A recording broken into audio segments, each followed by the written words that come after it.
Bonjour à toutes et à tous et merci de votre présence pour ce deuxième webinaire de l'année du Club Immobilier.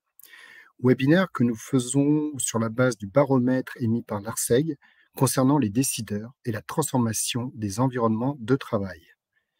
Il s'agit d'un travail de Mario qui va vous présenter après, mais avant tout, ce sujet est dans la continuité des précédents thèmes que nous avons abordés au Club Immobilier et qui sont liés aux solutions immobilières qui existent pour répondre en notre qualité de décideur vis-à-vis de notre nouveau contexte immobilier.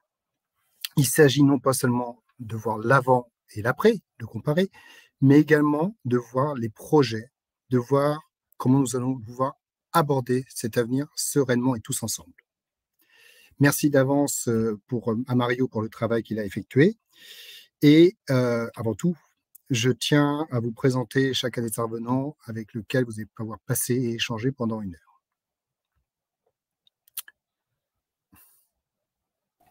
Bruno. Bonsoir, Bruno Devers, donc je suis le directeur immobilier et services généraux du groupe Aegis et donc membre du club immobilier de l'ARCEG.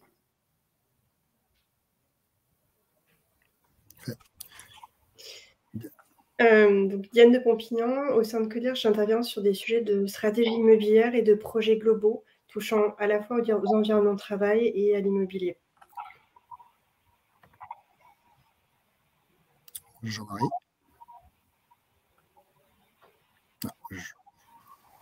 Et voilà, ça marche. Bonsoir à tous, merci beaucoup pour l'invitation. Je suis Jean-Marie Sellerier, je suis directeur au sein du bailleur La Française et je m'occupe de la transformation locative. Donc ça va nous donner l'occasion d'échanger sur 2-3 sujets aujourd'hui. Et Mario. Bonjour à tous, je m'appelle Mario Fernandez et je suis le responsable du pôle études et prospectives de l'ARCEG. Merci.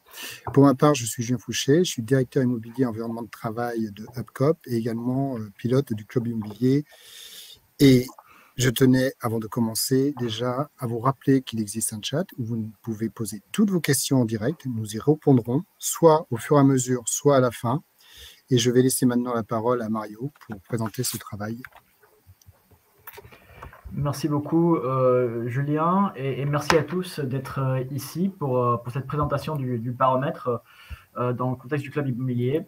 En effet, bon, il y a eu plusieurs raisons pour lesquelles on a réalisé ce baromètre en tant qu'association. Mais bon, on voit qu'en général, notre filière a été ébranlée par pas mal de changements depuis un moment. On voit par exemple qu'avec les confinements, notre filière a été confrontée à une situation vraiment inédite dans un contexte de bureaux vides, de télétravail de masse, etc. Et que pendant cette période, les salariés et les directions, ils ont découvert qu'il y avait d'autres manières et d'autres de travailler, d'autres modes de travail et d'organisation de travail possibles. Et ça a inévitablement une influence sur le monde post-confinement, puisqu'on voit que l'hybridation du travail et des environnements de travail est une tendance de fond qui transforme nos lieux, transforme nos espaces, et qui sûrement va s'enraciner et s'approfondir dans le temps.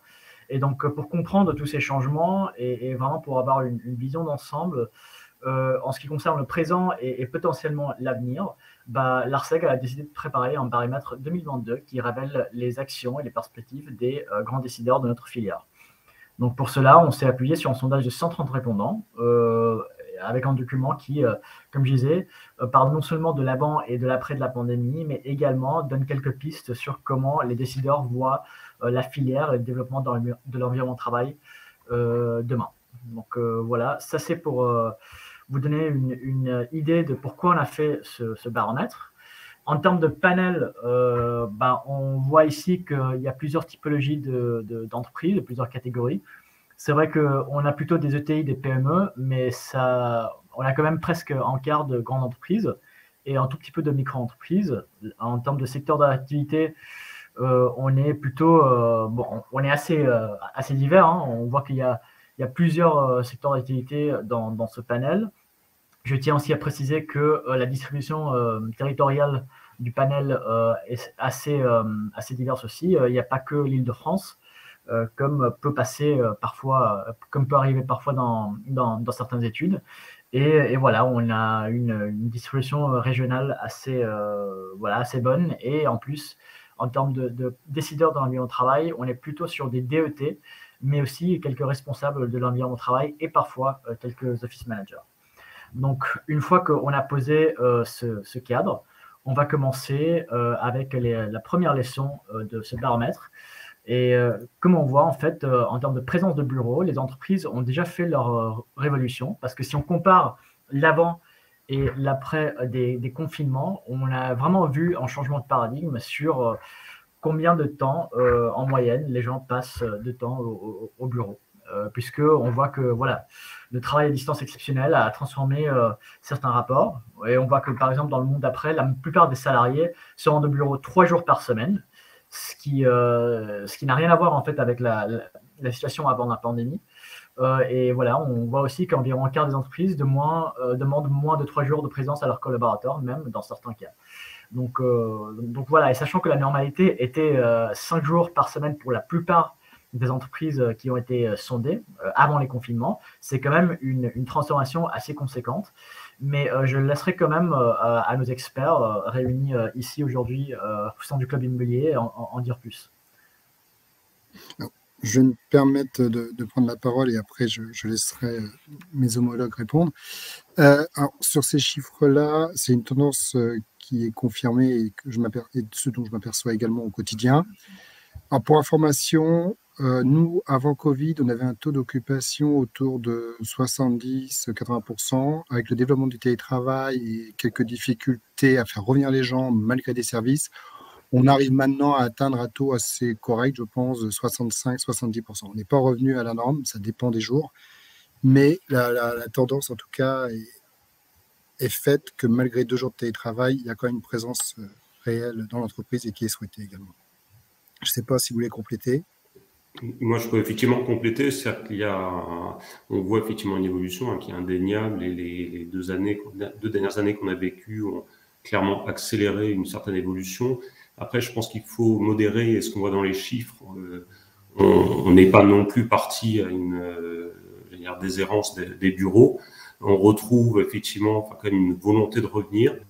Alors, et pour ce qui est du télétravail, j'aurais tendance à dire que ça dépend aussi des métiers, des fonctions.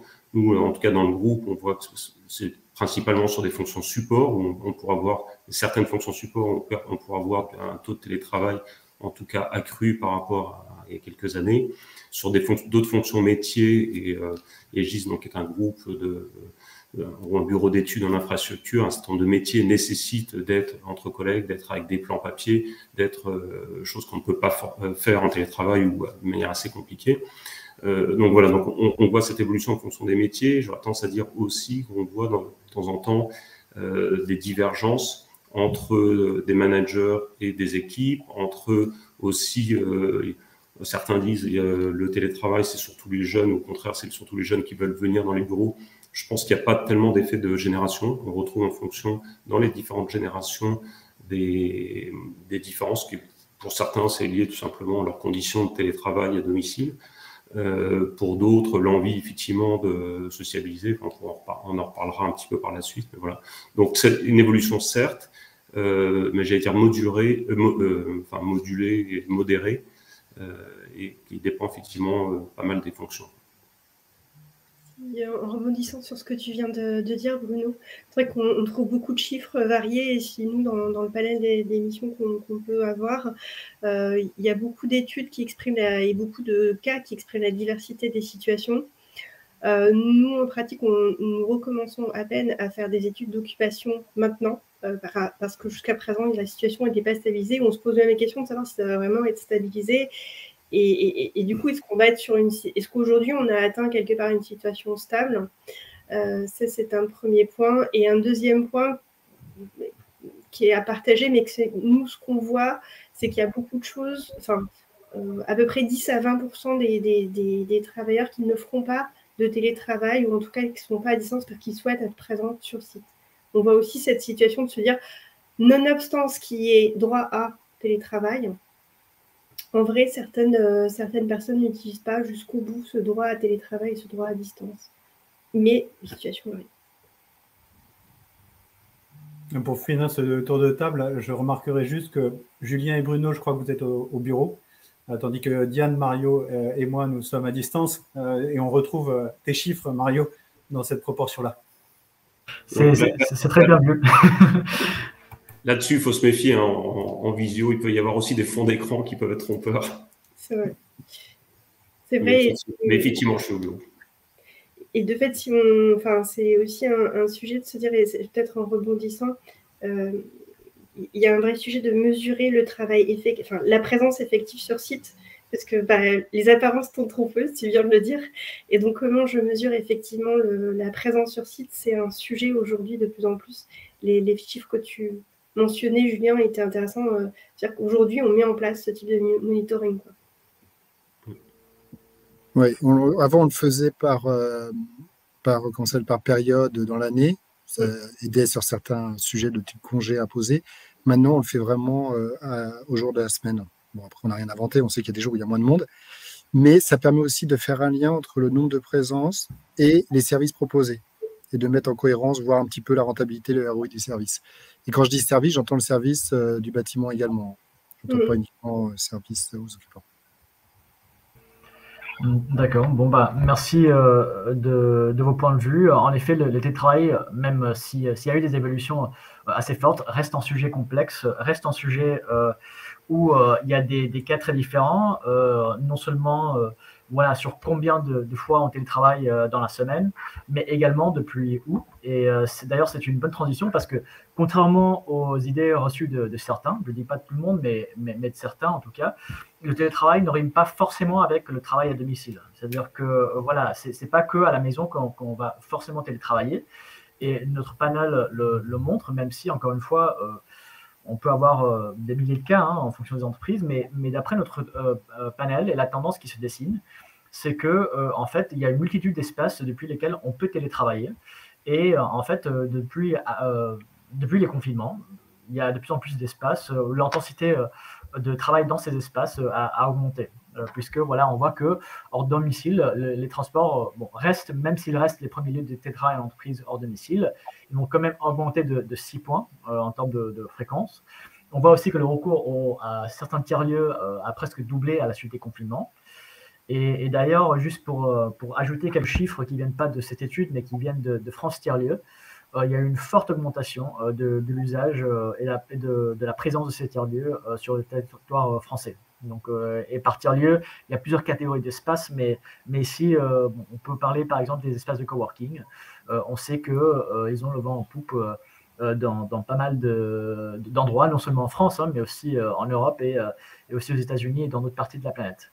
Donc voilà, on voit aussi qu'il y a d'autres espaces comme les cafés et les hôtels. Le télétravail à l'étranger, ça peut arriver aussi. Et voilà, on voit aussi que les bureaux décentralisés en région, par exemple, ont également augmenté en termes de fréquence. Mais voilà, il y a pas mal d'informations dans ce graphique. Et comme cela a été évoqué, les situations sont diverses. Donc j'aimerais savoir ce que notre panel d'experts pense de ce graphique, de cette tendance. Qui veut commencer? Vas-y. Bon, je vais commencer. Ouais, sur le recours au tiers-lieu, à mon sens, l'évolution va moins vite que ce que certains préconisaient, même si effectivement on voit ce que tu disais, Mario, il y a un certain nombre de tiers-lieux, d'espaces de coworking qui sont utilisés. Ce qui peut se passer aussi, moi c'est le cas effectivement au sein du groupe Aegis, où on a des sites dans pratiquement toutes les villes où on va se retrouver, si on est en déplacement, on va se retrouver finalement dans nos locaux, mais pas dans sur le site sur lesquels effectivement on est dédié. Après, pour commenter ce qui est dans les transports, c'est le nomadisme, mais effectivement un certain nombre de fonctions toujours déplacées, donc c'est toujours arrangé pour travailler étant en déplacement. Il est vrai qu'aujourd'hui les outils de mobilité le simplifient, le rendent beaucoup plus facile que ça ne l'a été il y a quelques temps. Maintenant, voilà, cette évolution de tiers-lieux, moi, j'ai mis quelques réserves dans la mesure où, à mon sens, ça touche principalement des grands groupes Pour des petites entreprises, c'est sans doute plus compliqué d'arriver à mettre en place un accord avec un opérateur de coworking. Voilà, c'est l'évolution. Je suis pas étonné que ça évolue, mais en revanche, ouais, je pense que ça n'évolue pas aussi vite que certains souhaiteraient ou penseraient, même si effectivement ça apporte une grosse flexibilité aux collaborateurs. Je vais me permettre de compléter quand je vois l'étude et les chiffres. Alors, nous, à notre niveau, je confirme que la volonté de faire appel à des tiers-lieux ou des bureaux décentralisés est de cet ordre-là. On a plutôt une orientation métier et ce qui fait que les commerciaux itinérants qui sont en province, on les destine à ce type de solutions immobilières. Même si d'autres apparaissent et c'est intéressant, c'est la priorité de ces 2 dernières années de notre côté. Après, je me posais la question quand je vois le graphique et je m'aperçois que maintenant, quand je lis transport, par exemple les trains, quand je lis café, hôtel, on est sur du ponctuel ou je pense qu'on est sur du ponctuel pour le travail. Mais par contre, quand on lit étranger, est-ce qu'on est sur je travaille en mode télétravail à l'étranger sur plusieurs semaines ou parce que je suis à l'étranger pour une mission de 2-3 jours? Ce serait peut-être à peaufiner. Alors, je ne sais pas si tu peux être capable de me répondre, Mario. Alors, en effet, cette étude, et c'est vrai que c'est une limitation, nous, on a juste resté sur l'usage de l'espace. C'est-à-dire qu'on n'a pas vraiment traité la fréquence. Mais en effet, ça serait intéressant de savoir quelle est la fréquence parce que, bon, on peut utiliser une fois en l'espace, mais voilà, si c'est ponctuel, ce n'est pas la même chose que si c'est récurrent, logiquement. En fait, ça joue sur l'investissement qui est lié. En fait, on peut investir quand c'est du long terme, on peut donner un meilleur matériel ou un meilleur espace. Et je vais me permettre, avant de laisser la parole à Diane ou Jean-Marie, juste de préciser que dans le chat, il y a une question de Karine Frémaux sur ces données sont surtout valables en région parisienne, mais moins en province. Est-ce que tu es capable de nous préciser ça, Mario, à ton avis? Je pense que c'est plutôt une affirmation au lieu d'une question, mais oui. Alors, cette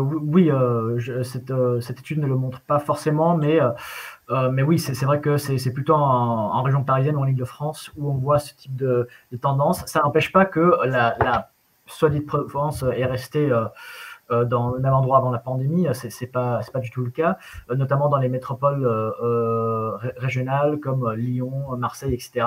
On voit qu'il y a des choses qui changent et plutôt en suivant des tendances de Paris ou de l'Île-de-France. Donc la Provence n'est pas non plus en bloc homogène et d'ailleurs d'autant plus dans les grandes villes de cette province. Voilà. Merci. Diane, je ne sais pas si tu veux compléter. Ouais, je vais rebondir là-dessus parce que nous, on a effectivement réalisé quelques études en province, notamment à Montpellier, dans la région, sur la métropole Aix-Marseille, notamment en lien avec l'utilisation des tiers-lieux. Et ce qui est certain, c'est qu'il y a beaucoup d'entreprises, mais aussi des collectivités qui cherchent à développer des offres de coworking, soit pour gérer, des pics d'occupation, donc des sujets de flexibilité, soit pour favoriser le bien-être des collaborateurs. Et à ce moment-là, et aussi pour décarboner et éviter les transports. Et à ce moment-là, la réflexion, c'est de se dire, je positionne ou je cherche des espaces de coworking à proximité de là où habitent mes collaborateurs pour réduire vraiment la distance.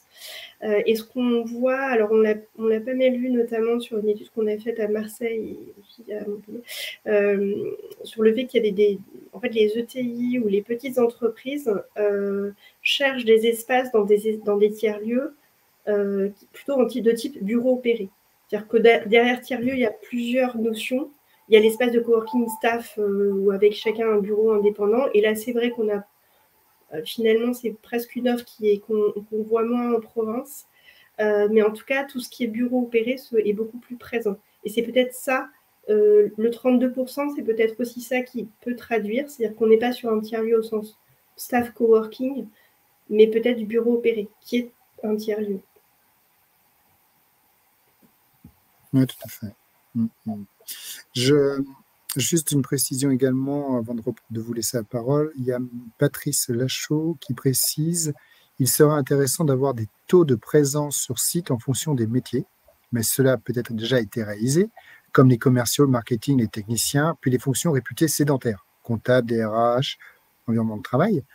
Et j'ajoute l'évolution sur ces dernières années. Alors, je ne sais pas si on a les données, Mario, si on verra plus tard, mais moi, je peux répondre par mon expérience. En effet, on n'a pas ces données dans ce baromètre. Je ne sais pas s'il y a des études là-dessus, peut-être, hein, mais en tout cas, il faudrait que je les cherche. Mais ce baromètre n'a pas ce type de segmentation. Alors, sur ce type de segmentation, pour répondre comme je peux, moi, par rapport à mon expérience dans l'environnement de travail, ça dépend de votre politique immobilière, si vous arrivez à faire des sites en fonction du métier. C'était mon objectif et mon dada pendant longtemps, ce qui m'a aidé pendant la période de confinement et post-confinement. Mais dans mon entreprise, en tout cas, pouvoir comparer le taux d'occupation de avant-après, oui, voir la tendance, oui. Par poste et par métier, moi, d'un point de vue opérationnel, je ne saurais pas y répondre. Si ça vous intéresse, je pourrais vous passer une étude McKinsey qui ne suit pas le taux de présence, mais qui s'est intéressée plutôt à la part par métier des travails, des postes télétravaillables et de ceux qui sont donc télérobustes ou téléfragiles, qui donne une idée déjà de la capacité, c'est théorique, hein, ça reste théorique, de la capacité. Et du coup, outre ces chiffres, effectivement, qui sont intéressants, d'un point de vue opérationnel, en fait, nous, ce qu'on voit, c'est lié à la capacité de télétravail ou pas, et aussi selon les entreprises, typiquement, une fonction comptable, une fonction DRH, une fonction que sais-je, est télétravaillable dans certaines entreprises, pas dans certaines autres, parce qu'il y a des accès à certaines fonctions IT qui ne peuvent se faire que sur site ou avec, en tout cas, des sécurisations plus complexes. Donc, effectivement, les fonctions support sont souvent des fonctions qui soit sont très télétravaillables, soit pas, en fait, concrètement. D'accord. En effet, une belle précision. Également, moi, je compléterais, alors je commençais à regarder des chiffres, nous, en interne dans le groupe, où on retrouve, alors là, je ne parle pas par métier, mais par business unit, où on voit effectivement, alors, sur les accords de télétravail signés, sur lesquels on constate effectivement des différences assez conséquentes entre la holding, où on a effectivement principalement des fonctions support, et certaines BU, et même entre certaines BU, dans lequel on va retrouver là les fonctions qui ont été mentionnées, de commerciaux, de marketing, mais entre BU de manière globale, on retrouve aussi des différences en nombre d'accords de télétravail signés, qui montrent bien qu'effectivement, et là je parle au niveau sur la partie France, donc que ce soit région parisienne ou région tout ensemble, on constate effectivement des différences. Ok, merci Bruno pour ces précisions, et merci à tous hein, pour ces échanges. Alors juste pour continuer dans la veine du baromètre, au-delà des changements dans le télétravail, dans la présence au bureau, il y a eu d'autres changements aussi dans les environnements de travail. Bon, logiquement, en premier, allocation de plus de jours de télétravail aux salariés, mais également, il y a eu d'autres types d'événements comme le déploiement de nouveaux outils, notamment liés au Digital Workplace, pour fluidifier les échanges, d'autant plus à distance. Et voilà, il y a aussi eu quelques tendances dans les bâtiments tertiaires pour réaménager, optimiser ou même trouver des nouveaux espaces de travail. Donc voilà, il y a eu pas mal de changements dans ce sens. Ce qu'on se constate et ce qui est intéressant, c'est que malgré pas mal de discussions, surtout pendant la pandémie, sur voilà, est-ce qu'il y aura des bureaux demain avec le télétravail, on constate au moins qu'il n'y a que 2% du panel qui n'a pas de bureau. Ce qui montre quand même que les bureaux servent à quelque chose, pour le dire comme ça, mais qui peuvent apporter pas mal d'éléments, même s'ils changent. Et donc, je voulais savoir ce que nos experts pensent de tout cela. Alors moi, ce que j'en pense, c'est que déjà, ça signifie quand même qu'il y a 98% qui ont un bureau. Donc c'est plutôt une bonne nouvelle pour tout le monde. Et ça prouve bien qu'il y a une tendance lourde. Ensuite, sur la partie réduction de surface et changement de site, ça amène aussi à se poser la question de la flexibilité et l'agilité de certains, d'un point de vue juridique.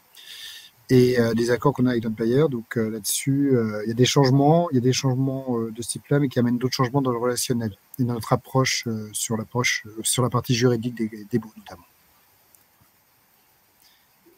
Si vous voulez compléter. Moi, le commentaire que je ferais sur cette slide, c'est qu'effectivement, là, on additionne ou en tout cas, on énumère un certain nombre de situations. Il se trouve que l'évolution, pour moi, peut permettre de résoudre un certain nombre de points. Le côté qui était évoqué de déménagement, pour moi, est plus aussi une solution pour mettre en place une évolution des modes de travail, ne serait-ce que l'agencement, l'ameublement, qui peut être une meilleure rationalisation, qui peut être effectivement l'évolution avec en faisant bouger les ratios entre les parties espace poste de travail versus les espaces collectifs, et qui peut du coup apporter de la flexibilité dans les bureaux. Et c'est le cas en tout cas chez Egis, qui est en forte croissance et pour lequel on a besoin d'intégrer de nouveaux collaborateurs, et donc pour lequel il faut avoir des bureaux, on va dire, flexibles.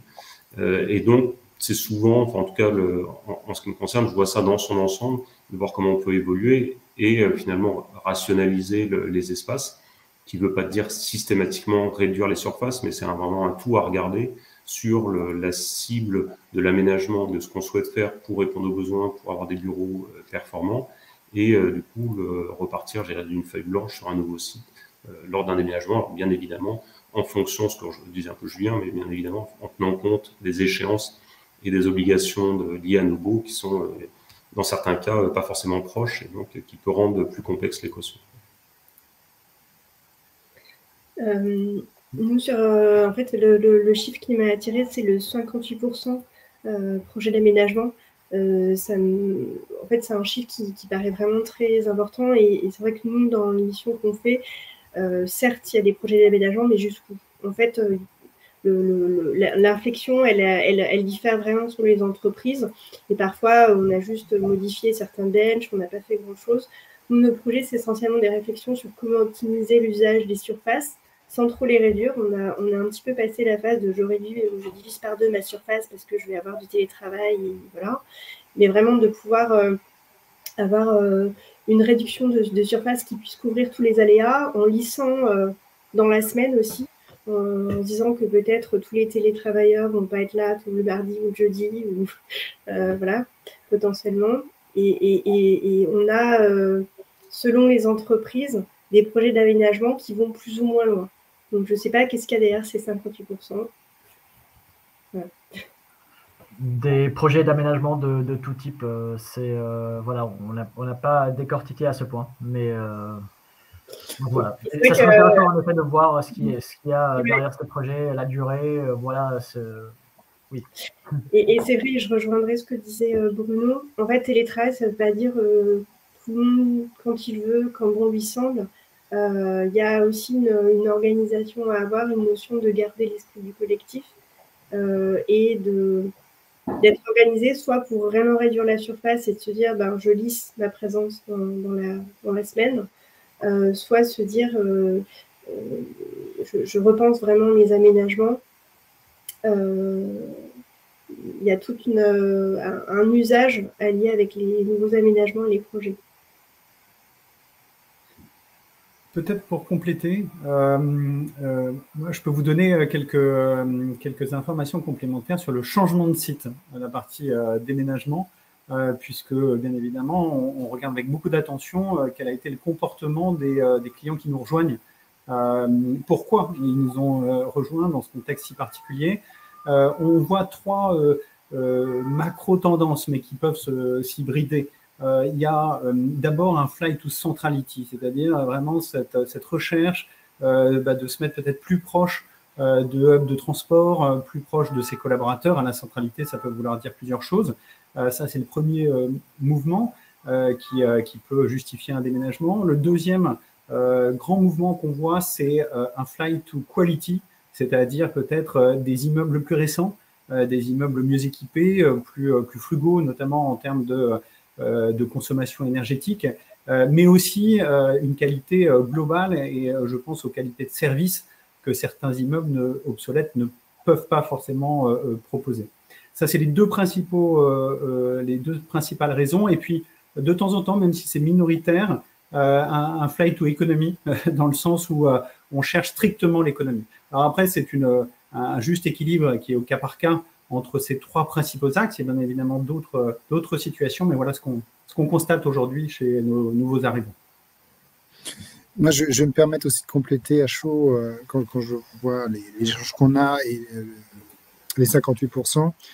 Dans la réalisation des projets d'aménagement flexible, je pense, et c'est en continuité, moi en tant que décideur et en immobilier, je réfléchis aussi à voir comment modifier les ratios à mon avantage. Les ratios de type nombre de mètres carrés pour des espaces collectifs, nombre de mètres carrés pour des espaces partagés, pour pouvoir mettre des services. Et donc là, on parle de coûts. Et donc, il y a des solutions immobilières qui existent pour partager les coûts avec les autres occupants. Et également, il y avait la partie, j'ai envie de dire, cette partie mutualisation et optimisation des espaces pour pouvoir les moduler.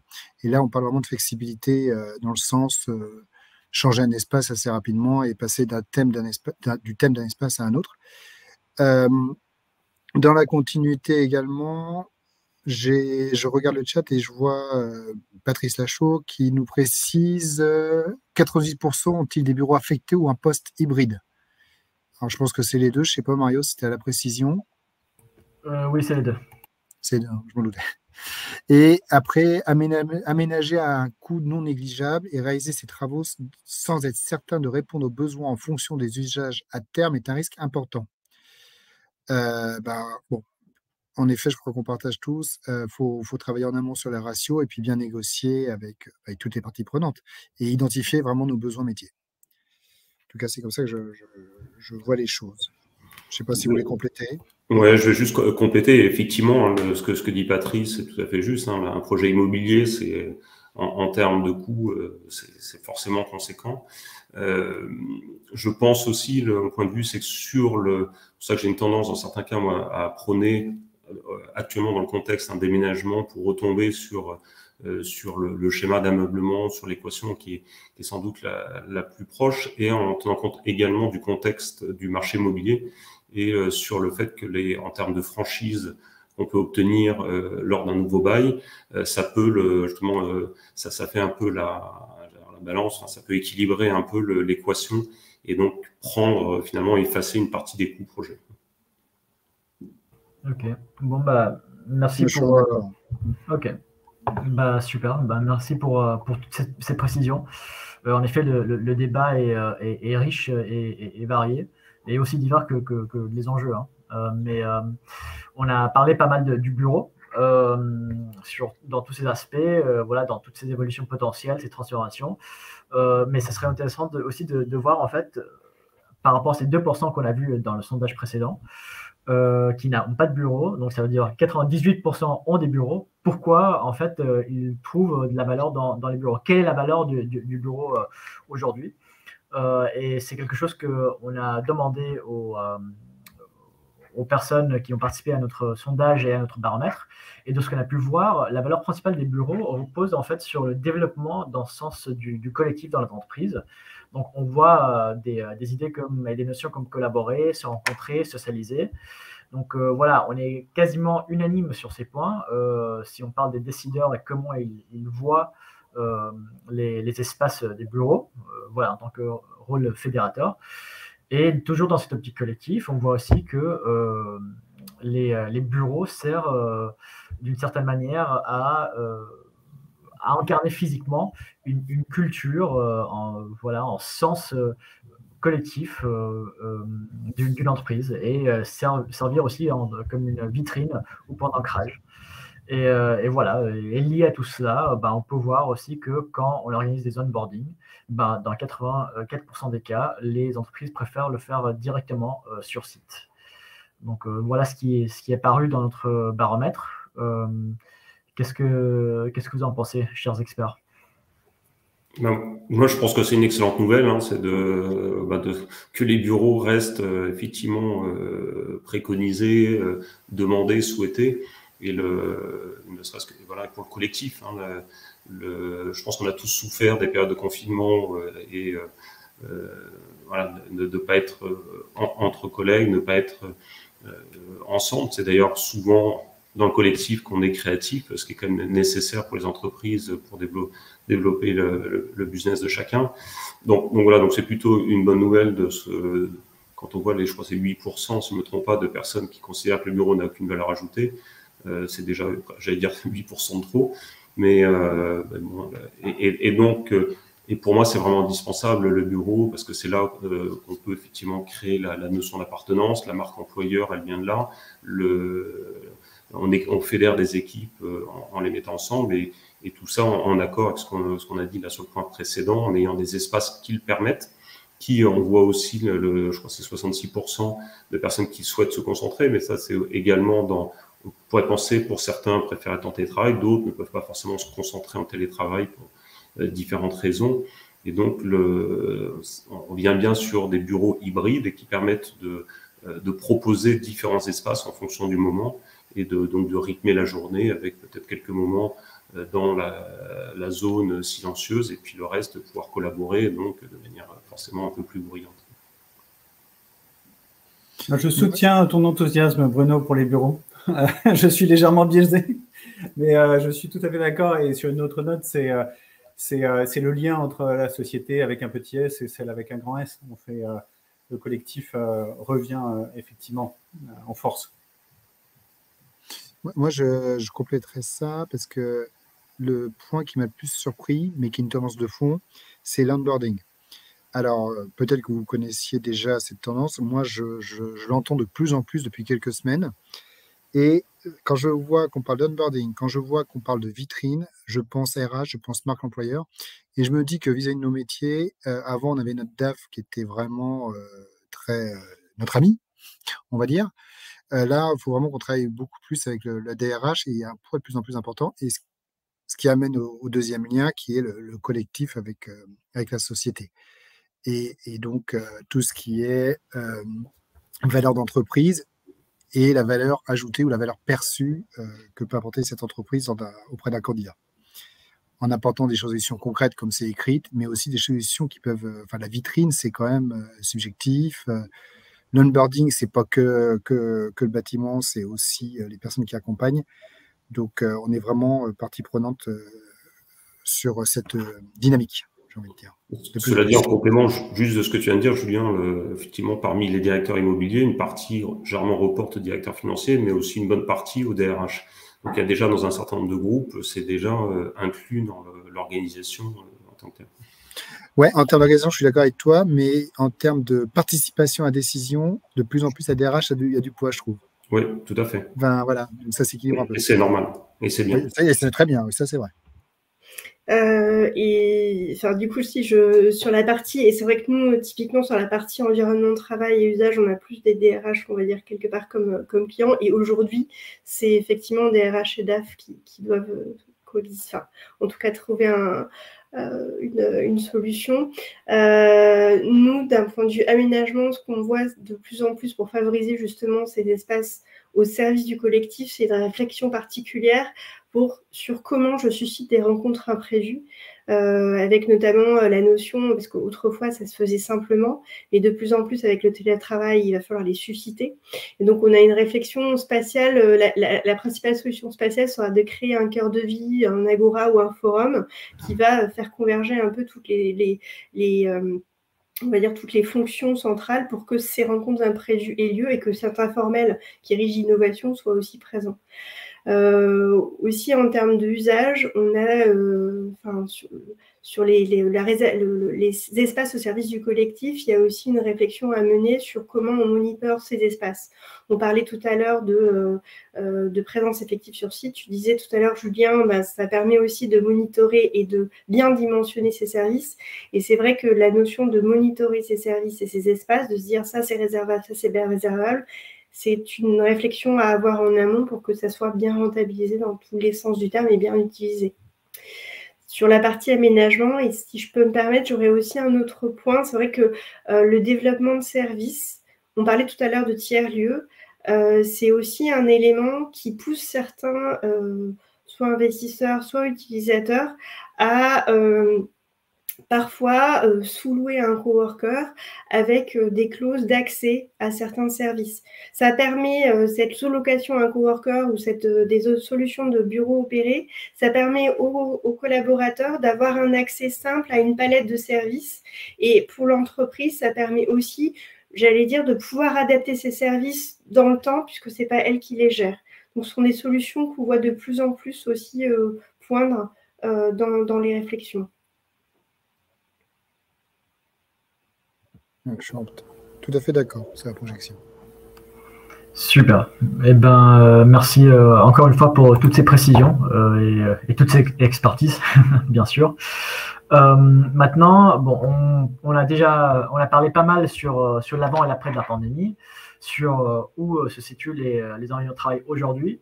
Parlons un peu de demain, puisqu'on a aussi posé la question aux décideurs des environnements de travail sur ce point, en fait, quels sont les grands enjeux des environnements de travail et de la filière d'après eux. Et on a vu pas mal de choses intéressantes. Bon, on sait que les enjeux de demain se divisent en thématiques économiques, sociales et environnementales. Mais on constate en tout cas qu'il y a une plus forte présence de problématiques qui sont liées à l'écologie et au développement humain ou social des organisations. Par exemple, le premier enjeu pour les donneurs d'ordre dans l'avenir, ce sera l'amélioration de la qualité de vie et des conditions de travail. D'autant plus dans ce contexte de hybridation où voilà, on sait que la QVT par le passé était un sujet important, mais avec la diversification de ces espaces, avec les espaces à distance, c'est vrai qu'il y aura des nouveaux défis sûrement sur comment en fait garantir ce type de démarche, de méthodologie et même de logique et d'esprit collectif. Donc voilà, on peut s'interroger sur comment les décideurs pensent développer ces services dans un cadre hybride. Juste pour continuer sur la deuxième partie sur les enjeux de demain, il y a également un sujet avec la performance énergétique, au vu de tous les sujets liés à l'écologie, à l'évolution réglementaire aussi, qui ne datent pas non plus d'hier, mais également, malheureusement, on sait que le contexte géopolitique est un peu tendu, donc ça a eu et ça aura peut-être des conséquences dans l'avenir sur les prix. Donc voilà, pour toutes ces raisons, on voit que la performance énergétique est un sujet pour demain et pour aujourd'hui aussi. Et on voit aussi que au-delà de la performance énergétique, qui est si important qu'en fait, il est perçu comme un problème à part, il y a aussi en général tout ce qui est lié à la RSE, la responsabilité sociétale des entreprises, qui prend de l'ampleur. Encore une fois, ça ne date pas forcément d'aujourd'hui ou d'hier, mais c'est quelque chose qui s'enracine et qui prend de plus en plus d'ampleur dans le temps. Et voilà, donc c'est intéressant parce que, bon, on ne va pas dire que les enjeux économiques comme les coûts immobiliers ne sont pas importants, ils le sont, mais on voit que avec le temps, il y a eu d'autres enjeux, non forcément économiques, même si liés, ont pris de l'ampleur et prendront sûrement de l'ampleur demain, d'après les décideurs. Qu'est-ce que vous en pensez, cher expert, de tout ça?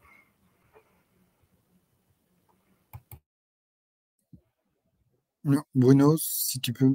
Oui. Excusez-moi. Attends, c'est-à-dire effectivement la performance économique est indéniable, et ça le restera. En revanche, comme on disait, il y a un certain nombre de données qui évoluent.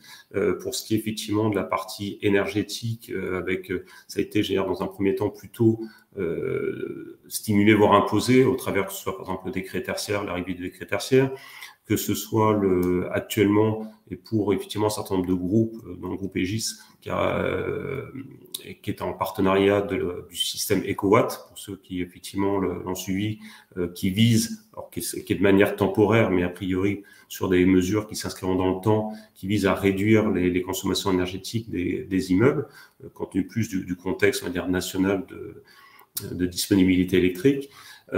Donc toutes ces mesures-là, et si je donne et qui pour moi sont devenues, fait partie des valeurs intégrantes des groupes, ça fait partie c'est incontournable d'avoir une approche RSE dans nos façons de faire et particulièrement dans l'immobilier, la mobilité, tout ce qui va avec.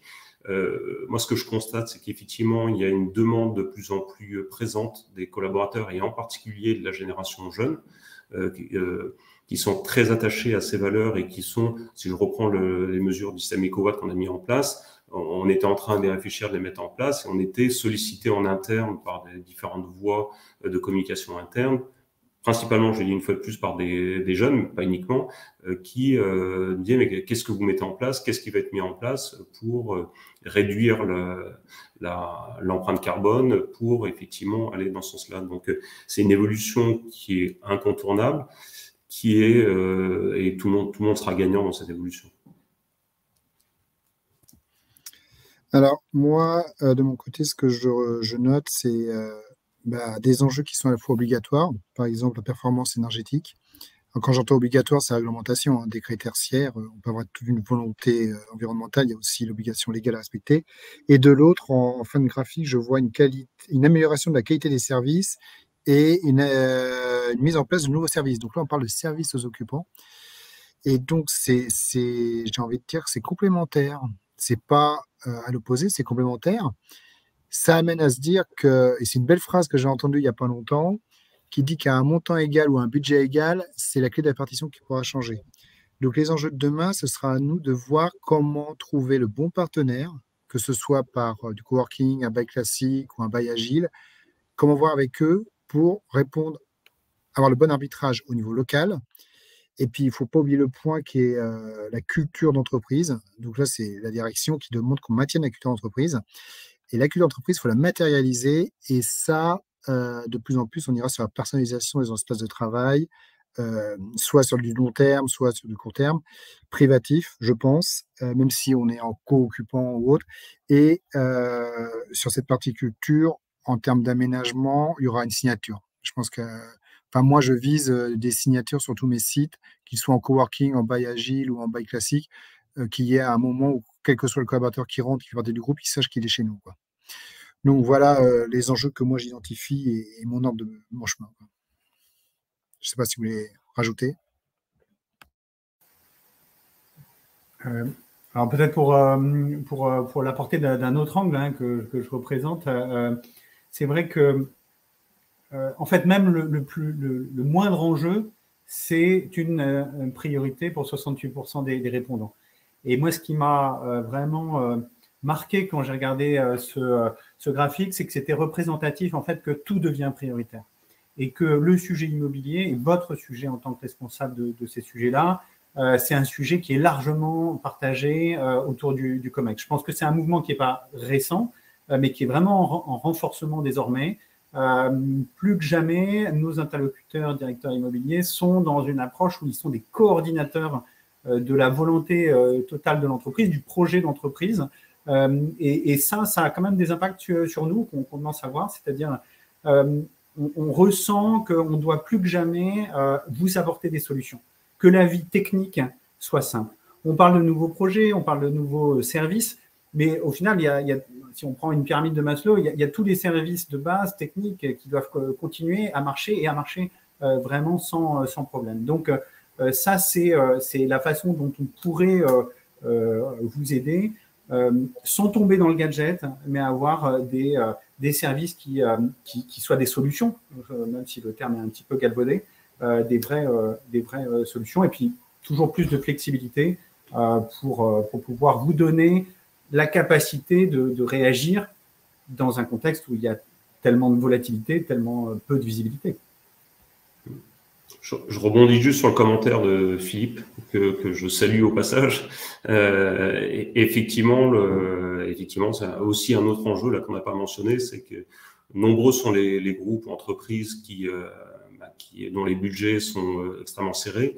On a effectivement chacun dans nos métiers, ne serait-ce qu'en cet automne, en préparant les budgets 2023 sur la partie chemin énergétique et la flambée des prix de l'énergie, on a un peu chacun sorti notre boule de cristal pour essayer de voir. Et les budgets vont être impactés, ils le sont déjà cette année. Et tout ça, effectivement, ça rend encore plus compliqué le fait de pouvoir libérer des parties de budget pour déployer, mettre en place des projets, parce qu'effectivement, un certain nombre de services, un certain nombre de domaines d'amélioration sur les consommations se font par de l'investissement et donc du budget. Donc effectivement, ce qui rend nos métiers encore plus intéressants d'arriver à faire mieux avec moins, et voilà, il faut être imaginatif.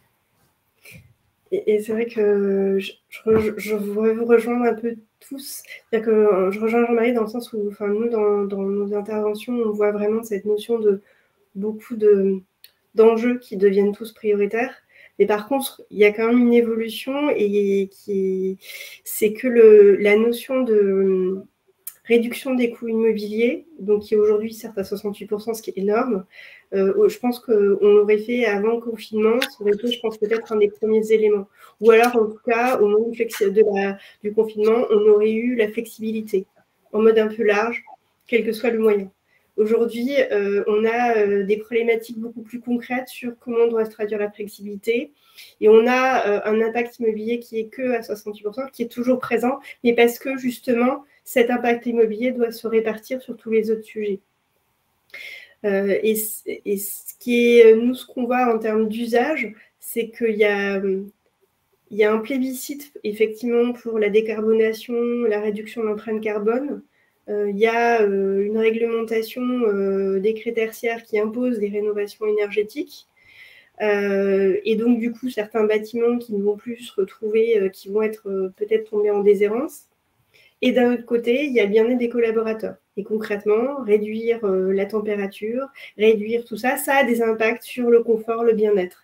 Et donc, on a comme ça des enjeux un peu contradictoires qui arrivent entre j'ai besoin de plus de services collectifs, ouais, mais tout ça, ça demande plus d'air, de renouvellement d'air. Donc, tout ça, c'est des infrastructures qui vont consommer plus d'énergie.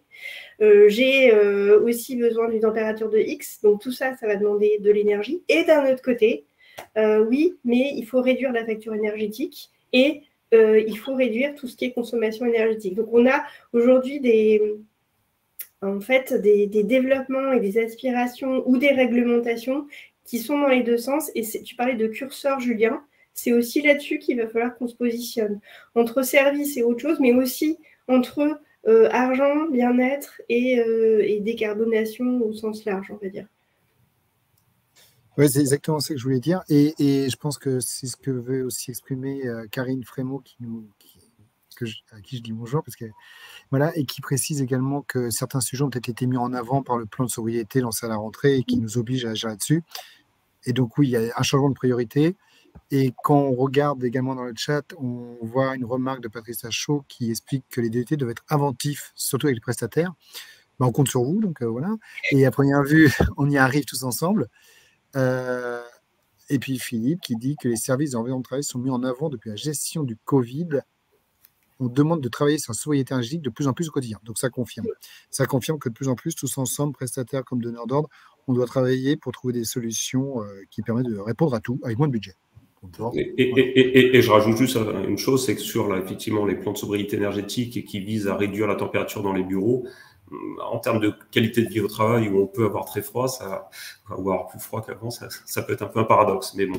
Et c'est des enjeux un peu contradictoires et il faut juste savoir. En fait, c'est pour ça que. Bon, c'est pour ça qu'on peut mettre des cols roulés et puis. Mais c'est aussi pour ça que ce que tu disais tout à l'heure sur les aspirations de cet appel à oui sobriété, en fait ça va être quelque part un engagement de tous qui va faire qu'on va pouvoir avoir ces réductions énergétiques, de consommation énergétique, mais il faut véritablement un engagement de tous parce que sinon, si on attend 25 degrés dans son bureau, ça va être compliqué. Mario, je te laisse continuer. Oui, bon, en tout cas, c'est vrai qu'il y a pas mal d'enjeux, parfois contradictoires ou à semblance contradictoire, comme disait Diane. Mais bon, en tout cas, ce qu'on voit, c'est que à la suite des confinements, les environnements de travail ont vécu quand même pas mal de transformations. Voilà, on voit que les bureaux, même s'ils restent très importants et avec beaucoup de valeur par rapport à ce qu'on a vu et tout ça, il y a quand même une expansion du télétravail. Le bureau n'est pas presque synonyme d'environnement de travail et on voit qu'il y a de plus en plus d'environnement de travail en fait, dans le cadre de cette hybridité qui se dessine. Mais voilà, les bureaux quand même restent un élément central. Ils ont beaucoup de valeur. Ils apportent du sens et de l'esprit collectif à une organisation et à une entreprise. Voilà, on voit qu'il y a pas mal d'enjeux aujourd'hui et demain, mais que les décideurs ne cessent de réinventer leur périmètre, leur relation avec les prestataires, plein de choses en fait. C'est pour rebondir sur ce paradoxe entre la QVT et la température. C'est vrai que c'est pas la première fois non plus que les DET ont été demandés de jongler avec ce type de problématiques contradictoires. Je ne parle pas exclusivement de celle-là, mais sur plein d'autres. Par exemple, plus de qualité, moins de coûts. Donc voilà, d'une certaine manière, même si tout change, rien ne change d'une certaine manière. Parce que voilà, il y a une continuité dans ce qui nous est demandé et aussi à la valeur que nous, on apporte, parce que les DET savent toujours innover et trouver des bonnes solutions. Mettre en avant leur travail et faire évoluer leurs organisations. Donc voilà, même si l'avenir rime inévitablement avec l'incertitude, face à tous ces changements qu'on voit, je suis sûr que comme toujours, les décideurs des environnements de travail pourront répondre aux défis. Demain, aujourd'hui même, ils le font déjà. Et voilà, ils vont garantir la performance globale des entreprises françaises. Donc voilà, ça je suis sûr et certain parce que ça a déjà été le cas par le passé, c'est le cas aujourd'hui, et donc je ne vois pas pourquoi ça ne sera pas le cas demain. Et voilà, après ça, je vais laisser Bruno peut-être dire une dernière petite parole avant des dernières questions. Je vais juste faire la transition. Je crois qu'il y a Julien qui avait un truc. Voilà, parce que j'ai une annonce à faire. Voilà. Mais le changement dans la continuité. Donc, tout d'abord, avant de conclure de manière finale, merci à tout le monde, à tous et à toutes d'avoir été présents, de nous avoir écoutés, d'avoir posé des questions, et j'espère que ça vous a été utile, comme à chaque fois. Merci aussi à nos intervenants pour leur disponibilité, pour leur expertise. Et puis, comme tu disais, Mario, on change, mais en continuité. Le club immobilier, ça fait 2 ans où je suis pilote. Je suis pilote de ce club, c'est un plaisir. Mais il faut aussi changer. Et alors, je ne sais pas, mais j'espère quand même y être. Mais je souhaite laisser ma place, en tout cas d'un commun accord. Et c'est avec plaisir que je vais justement laisser la parole à Bruno, notre nouveau pilote du club immobilier, pour conclure. Merci Julien. Tout d'abord, Julien, merci d'avoir piloté ce club pendant ces 2 années. C'était un plaisir de pouvoir échanger, d'animer des débats avec effectivement toutes les personnes acteurs de l'environnement de travail, que ce soit effectivement côté décideur et côté... Alors, j'ai vu dans le commentaire, il y en a qui parlaient de prestataires, mais on m'a toujours dit qu'on parlait de partenaires, parce qu'effectivement, ce sont les partenaires et qui nous permettent, que ce soit sur les parties servicielles, parties techniques, toute la partie digitale et les différents opérateurs de l'environnement de travail, de pouvoir effectivement faire évoluer, ou en tout cas accompagner cette évolution de l'environnement de travail. Moi, je trouve qu'on vit une époque formidable ces dernières années dans le domaine de l'environnement de travail avec toutes ces évolutions. Comme le disait Julien, les directions de l'environnement de travail prennent de plus en plus de place dans les entreprises.